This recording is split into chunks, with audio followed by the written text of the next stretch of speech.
MLC పదవికి Bihar CM Nitish Kumar రాజీనామా చేశారు. శాసనమండలి కార్యదర్శికి రాజీనామా చేశారు. లేఖను పంపిన సీఎం నితీష్ త్వరలోనే సీఎం పదవికి కూడా రాజీనామా చేస్తారని తెలిపారు. నితీష్ ఇక ఆయన స్థానంలో మరొకరు సీఎం అయ్యే ఛాన్స్ ఉంది.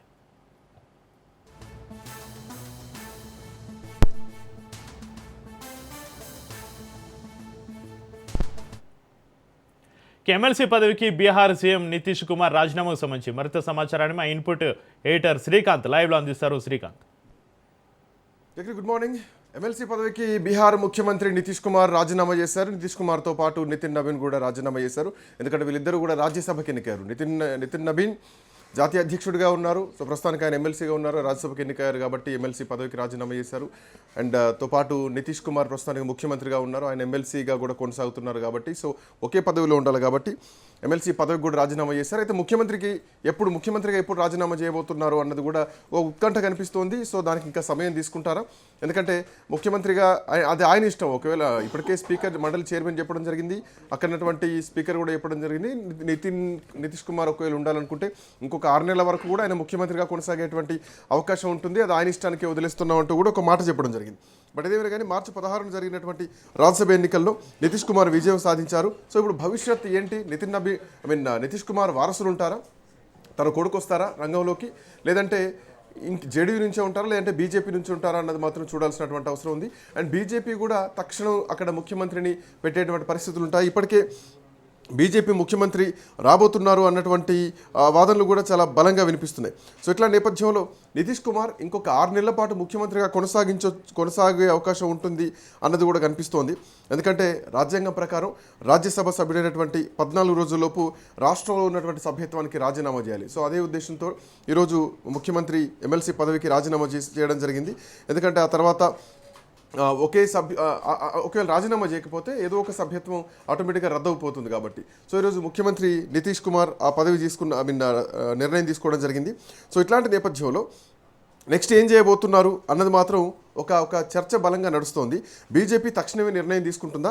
నితీష్ కుమార్ మండలికి రాజీనామా చేస్తే ఆయన వారసుని ఎంపిక చేసేటువంటి ప్రక్రియ జేడీయూ నుంచి ఉంటుందా, లేదంటే బీజేపీ తన వ్యక్తులను తనకు సంబంధించినటువంటి బీజేపీ నాయకుడిని ముఖ్యమంత్రిగా చేసేటువంటి అవకాశం ఉంటుందా అన్నది కూడా ప్రధానంగా ఉంది. సో ప్రస్తుతానికి సమ్రాట్ చౌదరి ఉప ముఖ్యమంత్రిగా ఉన్నారు భారతీయ జనతా పార్టీ నుంచి కాబట్టి సమ్రాట్ చౌదరిని ముఖ్యమంత్రిగా ఎంపిక చేసేటువంటి అవకాశం కూడా ఉంటుంది. బీజేపీ తన మార్క్ ఆఫ్ పాలిటిక్స్ స్టార్ట్ చేసేటువంటి అవకాశం ఉంటుంది. ఒకవేళ తీసుకున్నా కానీ జేడీయూ ఎట్టి పరిస్థితుల్లో నిరాకరించేటువంటి పరిస్థితి ఉండదు. ఎందుకంటే అన్ని ఒప్పందాలతోనే జేడీయూ బీజేపీ కలిసి ఎన్నికల్లో పోటీ చేశారు. నితీష్ కుమార్ని ముఖ్యమంత్రిగా ఉండకపోవచ్చిన ఎన్నికల ముందే అమిత్ షా ఒక మాట అంటే అది రాజకీయంగా చాలా పెద్ద ప్రభావం ప్రజల్లో పడింది. సో తర్వాత అమిత్ షా మళ్ళీ మాట మార్చుకున్నారు, నితీష్ కుమారే ముఖ్యమంత్రిగా ఉంటారన్నారు.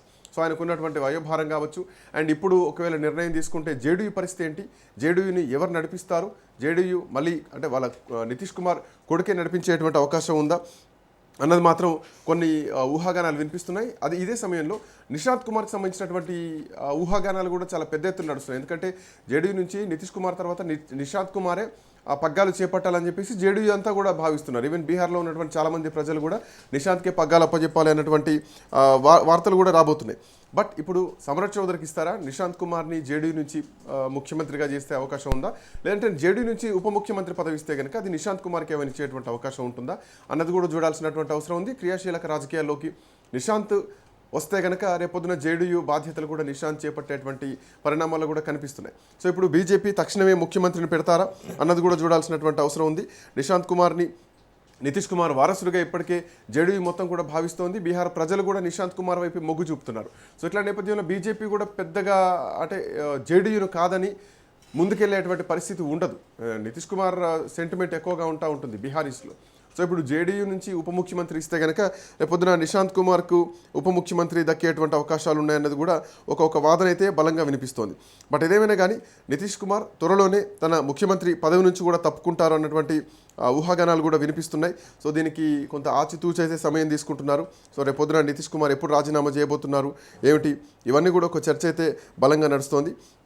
బట్ ఏదేమైనా కానీ నితీష్ కుమార్ లేనటువంటి సభను, నితీష్ కుమార్ లేనటువంటి రాష్ట్రాన్ని ఊహించుకోవడం జేడీయూకు కొంత జీర్ణించుకోలేనటువంటి అంశం అని చెప్పాలి. ఎందుకంటే నితీష్ కుమార్ రాజ్యసభకి వెళ్తున్నప్పుడు రాష్ట్రాన్ని వదిలేసి వెళ్తున్నటువంటి టైంలోనే నితీష్ కుమార్ ఇంటిపైకి వెళ్ళి నిరసన తెలియజేయడాలు బాధపడ్డాలు, బయటకు వచ్చి ఏడవడాలు ఇదంతా కూడా చాలా వైరల్ అయిపోయినాయి. బట్ అయినా కానీ నితీష్ కుమార్ అదే చిరుమంద హాసంతో ఆయన తీసుకున్నటువంటి నిర్ణయాన్ని ముందుకే కొనసాగించారు, ఎక్కడ కూడా వెనకడుగు వేయలేదు. ఎస్ శ్రీకాంత్, ఇక్కడ జేడీయూ బీజేపీ కూటమి ప్రభుత్వం ఇప్పుడున్న పరిస్థితులు ఎంతవరకు నిలకడగా ఉంటుంది? నితీష్ వెళ్ళిపోయాక కూటమిలో లుక్కులుక్కులు వచ్చే అవకాశం ఉందా శ్రీకాంత్? జేడీయూలో అంటే ఎన్డీఏ కూటమిలో లుకలుకలు వచ్చేటువంటి అవకాశం అయితే ఉండకపోవచ్చు, ఎందుకంటే ఎంత అనుకున్నట్టుగానే ముందుకెళ్తున్నారు. మోరోవర్ నితీష్ కుమార్ ఆరోగ్యం కూడా సరిగా లేదు చక్రి, ఎందుకంటే ఈ మధ్యకాలంలో మనం చూస్తున్నాం ఆయన నిల్చుంటే జెండా వందనం జరుగుతుంటే సెల్యూట్ చేయకుండా ఆయన ఉండడాలు, లేదంటే ఒక చిన్న పిల్లాడిలాగా బిహేవ్ చేయడం. ఎందుకంటే వయసు పెరుగుతున్నప్పుడు కొంత ఆలోచన శక్తి తగ్గుతూ ఉంటుంది. సో బురకా లాగడాలు కానీ ఇవన్నీ కూడా కొంత ఇబ్బందికరమైనటువంటి వాదనలే కనిపిస్తున్నాయి. అఫ్కోర్స్ ఆయన వయోభారం పెరిగిపోయింది, ఆయన ఏం చేస్తున్నారో అర్థం కావట్లేదు. ఈవెన్ ఇప్పుడున్నటువంటి ప్రభుత్వాన్ని అధికారులే నడిపిస్తున్నారు, బ్యూరోక్రాట్సే నడిపిస్తున్నారు అన్నది కూడా తెలిసినటువంటి విషయమే. సో ఇట్లా నేపథ్యంలో నితీష్ కుమార్ తీసుకునేటువంటి నిర్ణయం ఆయన ఆరోగ్యంగా ఉన్నప్పుడే ఆయన తప్పుకోవడం, హుందాగా తప్పుకోవడం మాత్రం ఒప్పుకోవాల్సినటువంటి విషయం. అయితే మీరు అన్నట్టు లుకలుకులు ఉంటాయా ఎన్డీఏ కూటమిలో అంటే, జేడీయూను కాదంటే కనుక ఖచ్చితంగా లుకలుకులు వస్తాయి. ఎందుకంటే రేపు పొద్దున నిశాంత్ కుమార్ తన మార్క్ ఆఫ్ పాలిటిక్స్ కూడా చూపించేటువంటి అవకాశాలు ఉంటాయి నితీష్ కుమార్ తర్వాత. ఎందుకంటే జేడీయూ ఒక బలమైనటువంటి పార్టీ, అక్కడ లాలూ ప్రసాద్ యాదవ్ను ఎదురించి నిలుచున్నటువంటి పార్టీ కాబట్టి సో ఖచ్చితంగా జేడీయూని కాదని బీజేపీ సొంత నిర్ణయాలు తీసుకుంటే మాత్రం ఖచ్చితంగా లుకలుకలు వస్తాయి. సో ఆ పరిణామాలు లేకుండా సో ఆలోచనాత్మకంగానే బీజేపీ కూడా అడుగులు వేస్తుందనేది మాత్రం స్పష్టంగా కనిపిస్తోంది. సో బీహార్లో బీజేపీ సొంతంగా ముఖ్యమంత్రిని నియమించుకోబోతోంది. అయితే ఉప ముఖ్యమంత్రిగా ఎవరు ఉండబోతున్నారన్నది కూడా ఒక చర్చ బలంగా ఉంది. సో నాకు తెలిసి ఏప్రిల్ 14 వరకు సమయం ఉంది కాబట్టి సో ఆ తర్వాతనే నితీష్ కుమార్ ముఖ్యమంత్రి పదవి కూడా రాజీనామా చేసేటువంటి అవకాశాలు అయితే ప్రస్తుతానికైతే కనిపిస్తోంది. సో ఇంకా రాజ్యాంగ నిబంధనల ప్రకారం 6 నెలల పాటు కూడా ముఖ్యమంత్రిగా నితీష్ కుమార్ కొనసాగడానికి ఇంకొక ప్రత్యామ్నాయ మార్గం ఉంది. సో ఇవన్నీ చూస్తే కనుక ఇంకొక 6 నెలల పాటు ముఖ్యమంత్రిగా ఉంటారా, లేదంటే ఇమీడియట్గా ఏమైనా స్టెప్ తీసుకునేటువంటి అవకాశం ఉంటుందా అన్నది కూడా చూడాల్సినటువంటి అవసరం ఉంది. అండ్ మోరోవర్ దీనికి సంబంధించినటువంటి ఇంకా కొన్ని కీలకమైనటువంటి అప్డేట్స్ కూడా మనకు వస్తున్నాయి. నితీష్ కుమార్ సంబంధించినటువంటి విషయంలో సీఎం హౌస్లో కొంత గందరగోళమైనటువంటి వాతావరణం కూడా కనిపించింది. లలన్ సింగ్ కానీ, అశోక్ చౌదరి కానీ, సంజయ్ ఝా కానీ, విజేంద్ర యాదవ్ కానీ వీళ్ళందరినీ ముఖ్యమంత్రిని కలిశారు. సుమారు 10:30 నుంచి ముఖ్యమంత్రితో మాట్లాడుతూనే ఉన్నారు.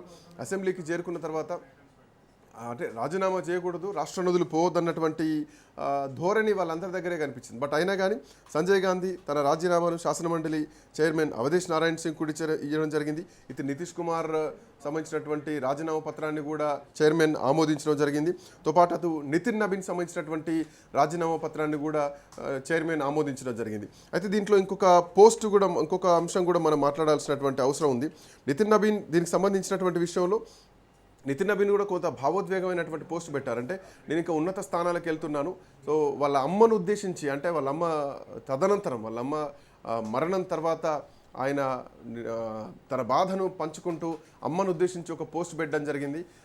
చాలా ఎమోషనల్ పోస్ట్ పెట్టడం జరిగింది. నేను ఈ పదవికి రాజీనామా చేస్తున్నాను, ఇంకొక ఉన్నతమైనటువంటి పదవిలోకి వెళ్తున్నానంటూ తన ఆశీర్వాదం కావాలంటూ కూడా నితిన్ నబీన్ కొంత భావోద్వేగమైనటువంటి పోస్ట్ పెట్టడం జరిగింది. ఎందుకంటే జాతీయ అధ్యక్షుడిగా ఉన్న నితిన్ నబీన్తో పాటు ఆయన బీహారీకి చెందినటువంటి వ్యక్తి కాబట్టి గతంలో మంత్రిగా, ఎమ్మెల్యేగా, శాసనసభ్యుడిగా పనిచేసినటువంటి ఒక బలమైనటువంటి కట్టర్ బీజేపీ నాయకుడు కాబట్టి సో బీహార్ రాజకీయాల్లో చాలా క్రియాశీలకమైనటువంటి పాత్ర పోషించేటువంటి వ్యక్తి జాతీయ అధ్యక్షుడిగా ఉన్నారు. సో ఇప్పుడు నితిన్ నబీన్ కూడా తన రాజీనామాను ఎమ్మెల్సీ పదవికి రాజీనామా చేశారు. ఆ రాజీనామాను కూడా అంగీకరించడం జరిగింది. సో రేపటి నుంచి నెక్స్ట్ ఇక రాజ్యసభలో వీళ్ళిద్దరూ మనం చూడబోతున్నాం. అధ్యక్షుడిగా, జాతీయ అధ్యక్షుడిగా నితిన్ నబీన్ ఉంటారు. ముఖ్యమంత్రిగా ఎంతకాలం ఉంటారు నితీష్ కుమార్ అనేది మాత్రం చూడాలి. పెద్ద ప్రెజర్ అయితే ఉండకపోవచ్చు బీజేపీ నుంచి, బట్ బీజేపీ ముఖ్యమంత్రి మాత్రం ఉంటారని చెప్పడంలో సందేహం లేదు Chakri. Right, thank you Srikanth.